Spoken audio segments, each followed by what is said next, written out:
Stand by, this is it. Away they go. You'd hate to disappoint 20, 30,000 people that have turned up. Gee, your breath stinks. I've got feelings. Typhoon Tracy just won. Peter Moody has delivered a powerful victory. A little bit emotional for the first time. Well, I'm off the cigarettes. Are you off the cigarettes? No, I love them. I'm trying to stunt my growth. I want to get down to your size. Incentivise won the Caulfield Cup. Thank you, Pete. No, that was special. But it's Black Caviar. She has scraped home. Her Majesty has come down to see her in the flesh.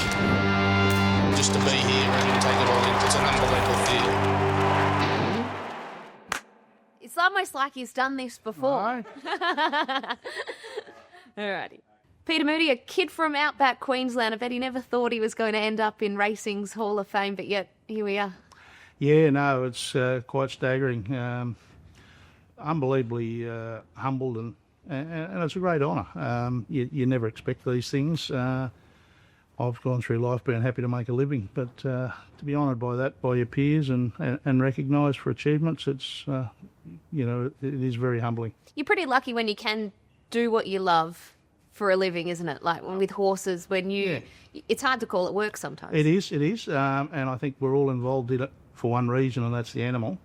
And if we're fortunate enough to make a living doing it as well, that's just an added bonus, isn't it? There's a lot of people out there, and we've all met people in this caper that probably have more ability than a lot of the people that have had greater success. But luck's a fortune, and hard work's probably the massive thing that goes towards making that luck. And I've been fortunate. I've been surrounded by good people and great family, and we've had good success along the way. Give us a sense of your hometown, Wandra. Just how small is it, and what were your earliest memories there? Oh, listen, I grew up on a cattle and sheep property 9 mile out of Wandra called Alpha Station. My father Garth and mother Jan, and with 3 older sisters, and horses were just a part of our life. And mum and dad used to race horses in the bush, like all people on the land. When seasons were good and cattle prices and wool prices were good, they had a team of horses in work somewhere. When the seasons weren't so good, those horses were our pony club horses. Yeah. So it was just a part and parcel of growing up. And Wyandra's a very small town. It's a railway siding and a pub and a shearing shed and a town hall and a school on Moody Street. Really? It is. There is a Moody Street? There's a Moody Street. There's only about 4 streets in town, 5 streets in town, one of them Moody Street, so obviously the family have been pioneers there. They might be putting up a statue of you after this. How do you think that would look? A nice bronze cutout of Peter Moody. Yeah, no, well, listen, I've seen worse things put up of me. Your mum has told a story from the age of 10. You go work at a stable and you had an exercise book and would constantly come home from a race day or a stable and just writing down everything there was that you learnt about the horses that day. Were you just a sponge? Yeah, I think so, and I was probably never smart enough to remember things. So, and funny thing, how that leads on, I've got a daughter involved with the industry now, and I see her sitting down with the notebooks. Maybe she read my book as well, most nights of the week writing things down. But, one of the most important things in life I've sort of learned is sort of 2-part. Is you learn off people that have had success and what to do, but equally as important to maybe learn off people that aren't so successful and learn what not to do as well. Yeah. So you've got to take all that on board for sure. And you had the opportunity to work with some incredible people. You go at 15, go to Randwick, you get to work with Tommy Smith. Yeah. It must have been amazing through that period, the types of people that you were around. These are legends of the game with so much knowledge. Oh, it was staggering. I went from being a kid growing up in the bush working with unbelievable horsemen. My father was a great horseman, my stepdad, Tony Facey, my first old boss that I used to poke around the stables with, Frank Tabner, and a lot of people in the bush, and they were terrific horsemen. But to be quite honest, they used to train racehorses, but they weren't racehorse trainers. They were great horsemen. They were polo players, polo cross players, they were rodeo riders, they were drovers. They had a great knack and ability and affinity with a horse. But to actually train a horse and to ready it for a peak performance at different stages, when I was 15 and went to Randwick, I not only had the opportunity to work for the great T.J. Smith, but you had Neville Begg, Bart Cummings, Albert McKenna, the Lee brothers, Les Bridge, Brian Mayfield Smith, Paul Sutherland. The names just go on and on and on. And if you were smart enough to keep your eyes and ears open and your mouth shut, you could work for one but learn off a dozen. And I still put things into practice today that I learned as a 15, 16, 17-year-old kid at Randwick. And it was just an unbelievable time. And to work for the great TJ, probably at the back end of his career, but still very much on the ball. He was still winning premierships. I think I worked there for the last 2 of his 33 consecutive or something like that. And the first year he lost the premiership. And then to grow up coming through a little bit later and see greats like TJ's daughter, Gay Waterhouse, John Hawkes and the likes, the Friedman brothers. It's been a wonderful era in racing. And I would hope one day, when I'm not going to be around and in 30 or 40 years' time, where someone might say, well, I worked in an era as a kid in the stable when the great trainers were Chris Waller and Kieran Maher and Peter Moody. Might even get a mention. Yeah. And I'd love to hear it, but unfortunately I don't reckon I'll be around to hear it. I don't reckon people would say it too loud to you either. You come across as such a larrikin. I think people know you as someone who, doesn't take things too seriously, but underneath it all, there is a real serious side where you've just taken in everything from everyone you could possibly learn. Oh, listen, you've got to have success for sure, but I think you only get one lap of the track, so you've got to be a little bit lighthearted at times, and you've got to be able to take the piss, and you've got to be able to cop it as well. And there's got to be a serious side for sure.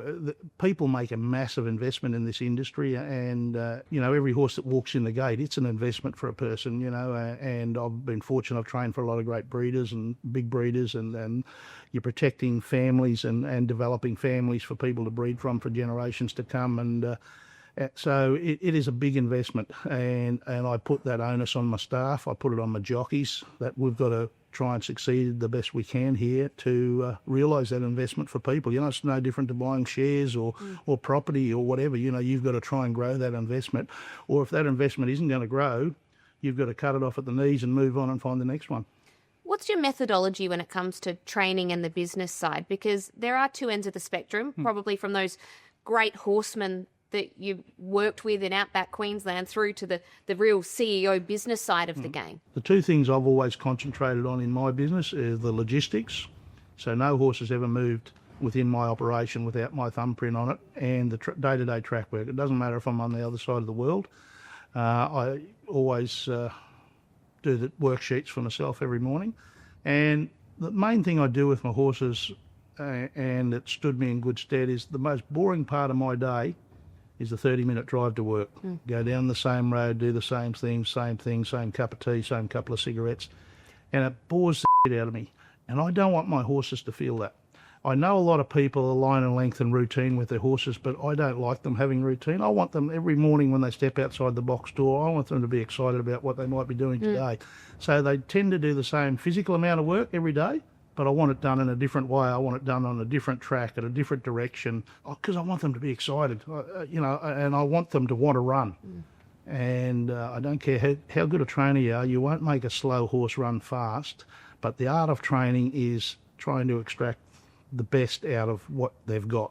And I think that's in any sport. I don't care if you're a football coach, a cricket coach, a tennis coach, and we've always seen multi-talented, whether it's horses, canines or people, that haven't fulfilled their potential. And every now and again you run into one that'll beat you. You can't extract it, and then it'll go next door and make a mug of you. But that's my mantra. Get them excited about what they want to do. Want them to go out there and get the job done and be excited about it. And I reckon that served me well over the years. You speak to Sarah's involvement in the business. How important is that? I know family is so important to you, but in the world of racing, that's 365 days a year, it takes an understanding family for this kind of business. Oh, it does, and unbelievably testing. And when we started, we started with absolutely nothing, and we worked bloody hard. Sarah was a jumps jockey in New Zealand, and I came through the ranks as a stable hand and a foreman and a partner with Bill Mitchell early days. So, we kicked off, we didn't have a pot to piss in, basically. And we worked hard. We had the backing of some wonderful clientele that got us up and running. To have that family support, it is a must in this caper. It really is. And Sarah, obviously being involved in the industry, she knew the ups and downs, and she basically single-handedly raised 3 daughters. We had 3 children under 2 years of age. And she'd get out of bed at 4 o'clock in the morning and come and ride 8 or 10 work when we kicked off at Eagle Farm, and go home and get the girls ready for school. And we had a girlfriend of hers had come in and just be in the house. She didn't have to do anything with the kids, and that was 5 days a week. And then as the kids grew up, they get older, and then they become sporting events and this and that. So, she's done more hours than me in this industry for the fact of what she had to do that and then raise a family basically single-handedly. And, I was lucky 5 or 6 years ago, and I didn't think it lucky at the time, where I was able to have a 4-year hiatus from the industry. Part of it was obviously enforced, but it gave me an opportunity to reconnect with my family, and I don't think you realise what you miss. What did you learn in that time? I was very lucky that my girls welcomed me back into their lives, because they used to see me of an evening, probably have dinner with them, then I'd go to bed straight after dinner, and they'd spend all their time with their mother and their friends and family. And I used to get the odd occasional sporting event or school event and different things, but you do miss a hell of a lot, and you miss them probably growing up. But I'm really respectful of them for the fact that they knew what I was doing and what I was going through as well. And then when we hit a few hard roads and a few dry creeks, they were unbelievably supportive. And then to spend that time with them when I had 4 years away from training, it's probably been the greatest time of my life, to see them play sport, to watch them grow up. One daughter a policewoman, one in the army, and the other one a professional footballer who was then joined by her sister in the army. And to spend time with them and watch their sporting endeavours, even though at this stage they're young women, they're not schoolgirls, and to do a bit of travelling with them and chase a few boyfriends out the front door. And I can imagine you with a shotgun. I would not be brave enough to be a boy in the Moody household. No, it was a wonderful time, and I was really grateful that how they took me back into their lives after I hadn't been a part of it for probably the first 18 or 19 years. Do you think it has to be that way? For young people entering industry, trying to forge a career, and you've always been taught it has to be 7 days, and you miss out on this time with your kids because it's sacrifice. If you were talking to a younger you, would you say find the balance, or did you think you had to do what you did to get where you've got? I think to be successful in most aspects of life, there's got to be a lot of commitment, which, probably makes your time poor. If I had my time again, I would actually try and manage my time better. But would I been as successful? Arguably not. I think it's a fine line of trying to balance that lifestyle and learn how to intertwine the two, really. Listen, I think if you spoke to my kids, they'd say they had a pretty good upbringing. They were well cared for, well looked after. They had loving parents all the way through, and certainly when I wasn't there, I was always on the phone or congratulating or this, that. But there's a lot of things I probably missed along the way. But I reckon you'd ask them and they'd say, listen, they had a pretty good childhood. And I suppose, as with all children, the fruits of their mother and father's success or well-being might feed down to them in time anyhow, and hopefully grandchildren as well. And I'm certainly not the only one that's gone through this in I think any professional sporting field or business field for that matter. Sacrifice is paramount to success, Can we go back to some of the earlier days? You were in partnership with Bill Mitchell, and then you decide to go out on your own, and the first Group 1, Flemington, with a Malfi in 2001. What are your memories of that day? Well, it was pretty special. Bill and I went our separate ways. Bill and I were sort of a little bit unique, where we were in a training partnership before training partnerships were probably allowed on licence. So we actually applied for a training partnership back in the mid-90s, and it was knocked back, but now everyone's got one. So I think we had our first runner 1st of December 1998 as Moody Racing, Sarah and I can remember it was a filly called Resolute Lass at Clowner, and got beat a whisker. But like I say, when I kicked off, through my time with Bill Mitchell, who was a wonderful trainer and a great educator of people, and I was fortunate enough, I met a lot of people and a lot of connections along the way, and they gave me wonderful support when I kicked off.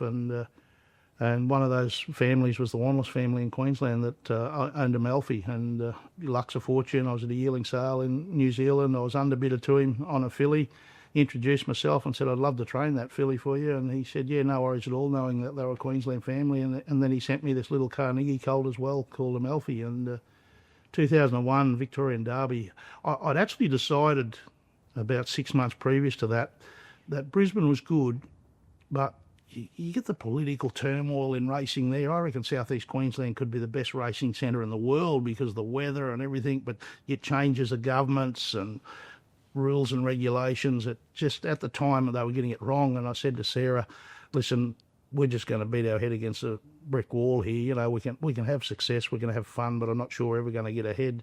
So I was really keen to get a stable, probably in Victoria. Reason being, Sydney was always dominated by one or two big stables. In as a kid, it was TJ Smith and Brian Mayfield Smith, and then it became sort of Gay Waterhouse and Crown Lodge, and then it sort of became Darley and Chris Waller in later years. But when you looked at the Trainers' Premiership in Melbourne for 100 years, even though Lee Friedman and Colin Hayes had dominated for 30-odd years until the little bloke from Wandra knocked them off, you know, the Premiership, there was, you know, the leading trainer had 60 wins, the next bloke had 58, which was either Friedman and Hayes, but the third bloke would have 50, the fourth bloke would have 49. Everyone seemed to be getting a feed in Victoria, where in Sydney, two stables seemed to be getting everything. So I thought, well, and Sarah and I had spent our formative years in Sydney, so we said, let's go to Melbourne, and we opened a satellite stable up in 2001. Amalfi was a promising colt, and we thought he had good staying ability. He was bred by great friends of ours, Trelawney Stud in New Zealand, and I thought he was the ideal Derby horse. The only problem was I'd never had a Derby horse. What do I do with one of these? So I brought him to Melbourne, hooked up with an old mate, Damien Oliver, and the rest is history, as they say. And to win that Victorian Derby in 2001, it was very special. And I was fortunate enough in previous years through the likes of General the DM in my time with Bill Mitchell, and I'd done a lot of travelling, and even in my time as a young fellow with TJ Smith and that, I'd done a lot of travelling to Victoria and knew the landscape well. And off the back of him winning in 2001, I quickly decided that we had sort of 40 horses in work in Brisbane and 8 horses in work in Melbourne, and then the Melbourne Racing Club backed me and gave me more stables on course at Caulfield, and it grew from 8 in an off-course car park to 14 or 15 boxes to 30 boxes. The great Angus Armanasco retired, and then I got his stables, which is a very famous stable at Caulfield, and built up to probably a team of 60 to 80 to 100 horses at times. So, but off the back of Amalfi, that made that possible, you know. And amongst the horses that walked through that barn, there were some very, very talented horses that you've had. But the one that you'll always be known for is Black Caviar. Yeah. The pressure around having a horse that is undefeated, that is the apple of the eye of the Australian racing public, how much pressure was there? Well, I didn't appreciate how much there was at the time. I was very fortunate that we'd had very good success leading into Black Caviar. I think I'd won my first premiership in 09-10 or 08-09. And we're very fortunate at Caulfield. It was an unbelievable time for Caulfield. Had Lee Friedman. Lee was just about to move down to his new facility at Cape Shank, but you had trainers like Tony Vazel and the likes of Elvstrom and the team of horses. You had Colin Little with El Segundo. Mick Price had a great team of horses. And I had a great team of horses as well. And Typhoon Tracy was Australian Horse of the Year, I think, 809. So she educated me somewhat for Black Caviar. And the fact that I had such a great stable of horses, it enabled me to be patient with Black Caviar. But when Black Caviar first came through the yard, I probably had the best, potentially or possibly the best yard of horses in Australia at the time. It's probably the Chris Waller, Kieran Maher at the time, back in, say, 09, 010. Black Caviar wasn't special, so but as she obviously developed this special ability, I was able to be patient and stop and start, because every time that I had to give her a spell for a little ailment, I'd look in the box next door and there's Typhoon Tracy or another group horse. But if that wasn't there, I often wonder how I would have handled it if I thought, well, would have I pushed this horse too hard too early, and we might never have seen how great she was. With that being said, Chris Waller, through Winx's era, has incredible horses right to the left and right of her, and yet he still talks of this debilitating pressure of not wanting to let people down. Did you feel that, or do you think that you're very different to Chris? Oh, no, you do feel an obligation. There's no doubt in the world, and because both those horses transcended our sport, they became sort of public property, and the old thing is the player, they never get sacked. It's always the coach that gets sacked. So I knew, and Luke Nolan knew very well, if anything if this mare ever tasted defeat, we were going to be the first people front and centre, because Australians love their champions and really enjoy them. But God, we're the first to give everyone a kick in the guts when something goes wrong and gets beat. So the pressure involved, it was phenomenal. But it wasn't until the day I retired her that I probably appreciated how much pressure she did bring upon us. And, Sarah used to always laugh at me. She said, we'd win a $5,000 maiden at Ipswich and you get drunk for a week. We win a Group 1 with the best horse in the world. You want to go home and have pizza and go to bed. But because every time she went to the races, it was more about relief than it was excitement. The first 6 or 8 wins, it was, yay, how good's this? Yeah, what's the turning point in the winning streak? I think probably about 10, yeah, where she really sort of started to get focus outside of the sport, and I think that's when she was rated the best horse in the world. So she had that window for probably a season before Frankel came along in the UK, and the great mare in America, whose name escapes me, I think she'd won 19 or 20, she'd just retired. So Black Caviar had this 12 months where this is the talking point horse of the world. And, all of a sudden people outside of the sport, wanted to get involved and jump on the bandwagon. So from win 10 to 25, it was, the pressure was very daunting. And it wasn't until the day I retired her and I went and sat in the office and locked the office door for 3 or 4 hours. I think I had a carton of 4X beer and a carton of Benson & Hedges cigarettes, and I just sat in the office and I watched her whole career. Did you? And on my own in my office at Caulfield there, and it was just you could actually feel like letting a balloon down, yeah. And I didn't realise it at the time, Probably the people around me did. If you interviewed Sarah and the girls and all that. I can remember once, and it was the 13th win, she beat your old mate Haylist at Doomben. I was sitting out the back because I took her home to Queensland. I wanted to showcase her as everywhere we could. I had a mate of mine there, Rod Davis. He's a motorbike man, but an old bush horse trainer, and he was with me, and I just needed to be surrounded by level, people. So you had the media circus out the front, and I said, Dinky, grab a couple of stubbies, I'll meet you out in the horse float car park. And we're sitting on the tailboard of some bastard's float out in the car park there at Doomben having a smoke and a stubby, while there's 30,000 people at Doomben, and everyone wanted to see Black Caviar. And I said, if it got beat today, she's just going to be a horse, and the pressure would be off. And he nearly smacked me in the ear. He said, you stupid bastard, don't ever say things like that. But I was got to that stage where thinking, well, do we just have defeat once and then she's just another horse and every bastard will go away and leave us alone? But thankfully that didn't happen. But, it's hard to explain the pressure, but I think Chris probably explained it well. It was a massive build-up, The day you retired her, you've got a packed press conference. What were those emotions like? Other than relief, were you sad that the era was over? Well, no, I wasn't actually. I'd known for a couple of days. No one else had known. I'd made my mind up. I spent a bit of time with Michael Bryant, my chiropractor, and Pete Angus, my vet, and I basically made my mind up that I was going to retire her. We sent her back to Peter Clark's at Murchison, where she spent a lot of time on the water walker between runs after a win at Randwick. And I sort of knew that night, that Saturday night at Randwick, I was leaning over the fence, had a couple of Queensland bushmates that I didn't even know were at the races. And it was just on dark when she won the last race. They were in the last. And Donna was parading her out the front, and I was out the back leaning on the fence with a couple of mates. And I'm not into this horse whispering bullshit and this and that. You get to read horses. But I reckon she looked at me and gave me a wink and said, hey, Moods, I'm rooted. That's enough. And I sort of knew then and there, but I sent her back to Peter's at Murchison. Michael went up and looked at it and went over and called me, and he said, we've got a few issues here, and And we brought her back down to Caulfield on Tuesday, Monday afternoon, and we went right over. And she didn't have a career-ending injury at all. There was nothing that she hadn't had before. But I just thought, what are we going to gain by going more? 25's a nice round figure, isn't it? You'd never forgive yourself if you hurt her.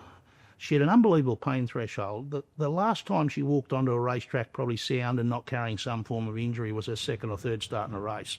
So for about 22 races in a row, she probably raced in pain. But like all great champions, footballers, tennis players and horses, they carry. They have a pain threshold and they run through it. But when are they going to stop doing that? You've got to ask yourself, and when's enough? And I sort of made my mind up, and I sent a note out to the owner, say, listen, let's get together tomorrow and have a chat about the girl. And obviously knew, and they all sort of came thinking that I was planning another trip to Ascot. I didn't realise at the time. I didn't intimate that I was going to. And before everyone got there, and at the same time, I shot out a note, I think it was to Andrew Bensley and the media or something, and I said, can you let all the media know 3 o'clock my stables, we're going to have a press conference for Black Caviar. So at about 10 o'clock the owners arrived, the 5 families all represented, and I had Michael Bryant, a great mate who's my chiropractor, had worked on it tirelessly, and Peter Angus, my vet, and we just went over the whole horse. And things that I hadn't shared with them throughout the ride, because they didn't need the pressure, they didn't need to know that. If something significant happened, I would have told them, but we went all over it. This is where we've had to inject the knees, this is where we've had to do a fetlocks, this is a feet, these are the holes and dart, and where we've had to build the feet up and this and that. We've had to inject the stifles, we've had to inject the hocks. She's got a muscle tear here, she's had a muscle tear there, dart. She's got a floating bit of bone where this suspensory attaches. So this took about an hour. We're standing in the courtyard there at our Boren Lodge stables, and I just went right over her. And I said, this is, what she's got to put up with and carry each and every time. And they said, well, what are you telling us as a collective? And I said, I'd like to retire her. And I think within about 30 seconds, we all cried together. Oh. And there wasn't one voice against it. No. Collectively, I think we probably all went, thank God that's over. Yeah, it was a funny time. And then after the media conference, about 4 o'clock, I went and locked myself in the office and put all the wins on the computer and sat there and had a few stubbies. And it was like I said, like a deflating balloon. The pressure then went out. The valve was released. Yeah, exactly. Relax. What are you most proud of when you get to Hall of Fame night and you reflect on your whole career? Because it's not just Black Caviar. It's you think back to the very early days when you and Sarah have nothing and you have to build everything up from scratch. What are you most proud of? I think I'm very proud of that. The proudest thing in my life are my 3 children. I think most parents will probably tell you that, of the way and the way Sarah single-handedly raised them, but I've had my little input as well, and you've got 3 beautiful, healthy children that work hard and are forging their own careers. But from a racing perspective, the thing I'm most proud of is the loyalty factor I've been able to build throughout my career with my staff, with my ownership group. Like, I still train for most of the people I kicked off with 30 years ago. And the jockeys. I've built a long association. Obviously, Luke Nolan and I, we're sort of over 900 wins, near 1,000 wins as a trainer-jockey combination. I believe that's the most successful in the history of Australian racing. But nearly all my apprentices have ridden 200 or 300 winners for me. Like your Linda Meachers and your Jason Benbows and your Daniel Stackhouse, and over the years, that loyalty factor that I've been able to build through my staff, which includes my apprentices and my jockeys and my ownership group, and to be able to call most of them mates. I wouldn't say friends or close friends. Like, people think Luke Nolan and I live in one another's pocket. Luke and I wouldn't have sat down for dinner 8 or 10 times in 20 years. But we'll have a beer, have a yarn, we're on the same page, get on with life. But the thing I'm most proud of, and I'd always like to be recognised about, is the 3 best horses I ever trained, Black Caviar, Typhoon Tracy and Dissident, 3 weight for age Australian Horse of the Years, all retired as Group 1 weight for age winners. So I could have squeezed them harder, I could have got more out of them, but I'd always like to be remembered as a horseman that looked after and loved the animal. I didn't want to squeeze them like an orange until I got every last drop. So that's the thing personally I'm most proud of. The 3 best horses I've trained, all retired sound, healthy and happy, and all won their last starts at Group 1 weight for age, the highest echelon of racing. So I'm extremely proud of that. Which probably is a full circle moment to come back to the horseman that you learnt off at the very, very beginning.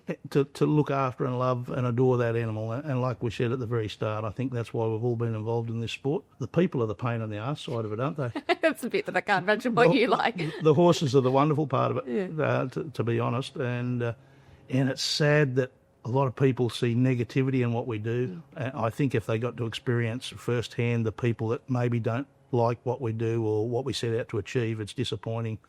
It's disappointing that we can't put a more positive, we have our Black Caviars, our Winxes and our Mackay Divas, particularly in this century, 3 things we'll never see again. But there's plenty of maidens that love too. Yeah, but we need to be able to sell that as an industry to people that don't recognise what a beautiful animal, the way they're cared for, the way we love them, and that's the thing that saddens me. And it saddens me now I've got a daughter that wants to be involved in the industry where, we need to protect what a wonderful industry are, and let's hope it stays strong and healthy for years to come. And just finally, on Hall of Fame night, it sounds like it's your name that'll go up on into the Hall of Fame, but it feels like it's very much Sarah's to share with you. Oh, it's family. Like, you walk outside there and read the sign, it's always been Moody Racing from day one. It's never been Peter Moody Racing or Peter G. Moody Racing. It might have that name in the race book, but we've always traded as Moody Racing, as I think a family of five, Sarah and I and the three girls. But Sarah's been the backbone behind it all. And, it's, I suppose someone gets recognised and that's me at the forefront, but it's certainly not forgotten. And for the people that have worked with us or beside us or amongst us, they certainly know what a big part she is, and a lot of loyal staff and wonderful people that have worked for us over the years as well. They've all had massive inputs into the success that I've been able to portray.